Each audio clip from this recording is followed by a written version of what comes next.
অসহায় পরিবারের মেয়ের বিয়েতে সাহায্যের হাত বাড়িয়ে দিল আসর আলো ট্রাস্ট।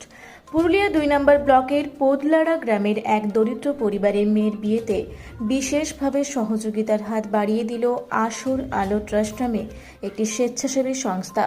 চাল, আলু সহ বিভিন্ন প্রয়োজনীয় সামগ্রী এদিন পৌঁছে দেন সংস্থার পুরুলিয়ার দায়িত্বে থাকা বিশিষ্ট সমাজসেবী দুর্গা গড়াই।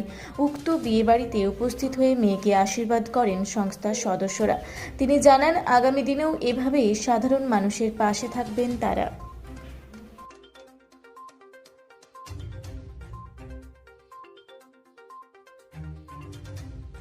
নমস্কার, আমার নাম দুর্গা গোড়াই। পুরুলিয়া ডিস্ট্রিক্টে আসর আলো ট্রাস্টের পুরুলিয়ার হেড দায়িত্বে আছি। কিছুদিন আগে গাড়িখানা দুর্গা মন্দিরের কাছে অফিস উদ্বোধন হয়। সেখানে 150 থেকে 200 মহিলা আসে। তাদেরকে স্বনির্ভর করার এবং হাতে কিছু উপার্জন করার চেষ্টায় আমরা লেগে আছি। এই আর দেখে একটা দুস্থ পরিবার আসে, তার মেয়ের বিয়ে, কিছু সাহায্যের হাত বাড়িয়ে দিতে বলে আজকে তার মেয়ের বিয়েতে গেছিলাম। আমাদের কাছে তাকে কিছু সাহায্য করি এবং তারা খুব খুশি হয়েছে যে আমরা গেছি। আমরাও খুশি এবং তার মেয়েকে যেন সুখময় হয় আমি ভগবানের কাছে প্রার্থনা করছি। আমি বিভিন্ন সোশ্যাল ওয়ার্কের কাজে থাকি, আগামী দিনেও থাকবো মানুষের কাছে পাশে। নমস্কার।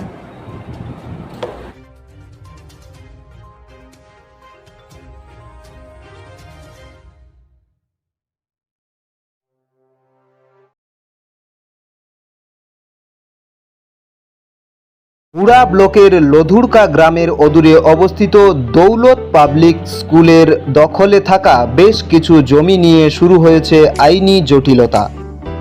1197 দাগের যে বেলাবহল মৌজা এবং 2239 দাগের যে লধুরকা মৌজা, এই দুটো জমি আপনারা প্লিজ কেউ কিনবেন না, কারণ আপনারা বিপদে পড়তে পারেন, আইনি একটা লড়াইতে পড়ে যেতে পারেন।